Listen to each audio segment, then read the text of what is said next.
Hi, it's Alex from LaughingPlace.com here today with a video review of the newest Disney Channel original movie, Upside Down Magic.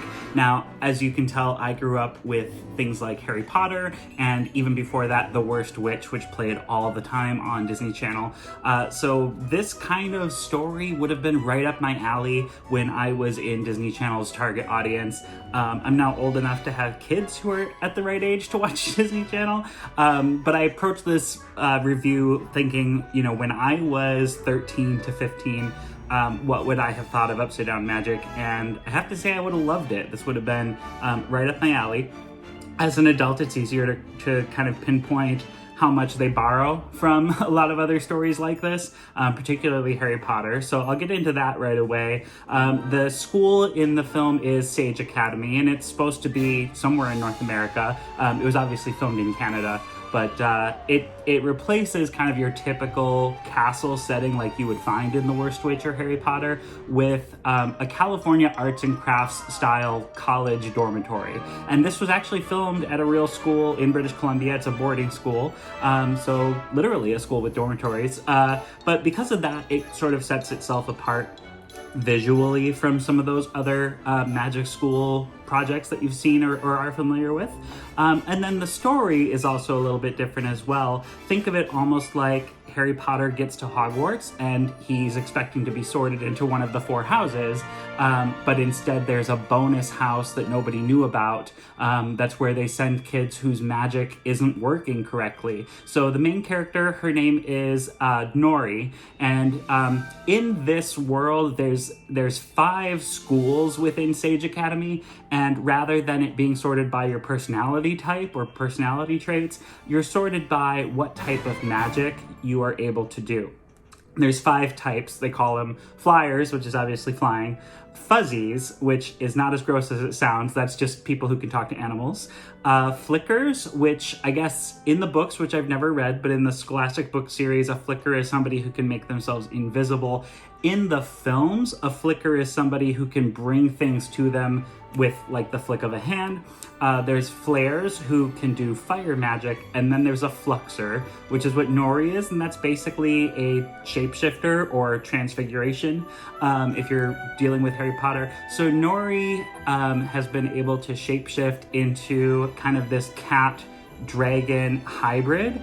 She calls it a Dritten, dragon kitten. And because of that, because she's not able to transform into just one thing, they put her into this bonus school called Upside Down Magic. They're in like an underground bunker, and the Upside Down Magic kids are supposedly susceptible to what they call shadow magic, basically dark magic, almost like Lord Voldemort is in hiding at Sage Academy and preying on these vulnerable kids whose magic isn't working right, and then turning them evil, and they pose a threat to the whole magical community. So Nori arrives at Sage Academy with her best friend Raina, and then they're separated. Raina's in the Flare group and doing really well, and she's no longer allowed to communicate with Nori, who is a UDM, Upside Down Magic. So she makes friends with the other kids in Upside Down Magic. Their teacher is Bud Scriff, who's played by Kyle Howard, and I don't want to give too many spoilers away, but he starts out very stern and grumpy and then ends up becoming an ally for them. And I'll say the plot is fairly predictable, especially if you've been exposed to this type of story before. And I looked up the Scholastic books. There's been 6 of them. One of them was just published last week. And then there's another one coming out this October. But the book series, unlike Harry Potter or The Worst Witch, are attributed to a team of writers. So this Upside Down Magic universe, it's not from a singular mind. It's not like Harry Potter, where Joe Rowling spent 7 years brainstorming and creating this world and then started writing, so that there's all this continuity in there. And the film does change a lot. Like I mentioned, from what I could read on Wikipedia, the Flickers, their whole entire magical ability has changed. But also things like the teacher of Upside Down Magic was a different teacher in the books than it is in the film. Some of the other characters in the Upside Down Magic school are different from what you would have read in the book. So if you're a kid who has been following this book series since it launched in 2016 and you watch the film, go into it knowing that there's more changes than you find even with the Harry Potter films, which were a pretty fairly literal translation of the book series. So expect there to be quite a bit of changes, but also know that this is really the first film in a series, kind of like Descendants.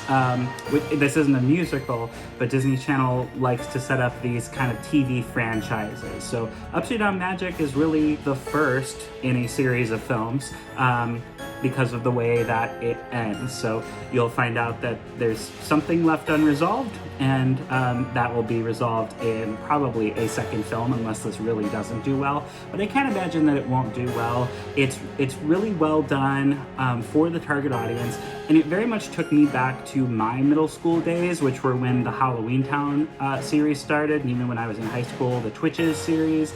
So it all has kind of that same quality. I think it's interesting that they're launching this in July instead of September or October, because I think this is going to play much better in the fall, just like Descendants. But they did the same thing with Descendants. They usually did those films a summertime premiere, and Zombies.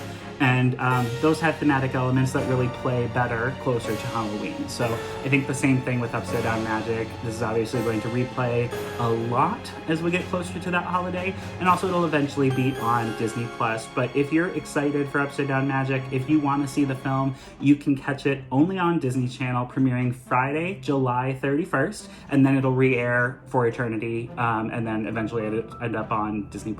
Thank you so much for watching this video review. I hope you enjoyed it, and you can watch Upside Down Magic on Disney Channel on July 31st. Thanks, take care, bye.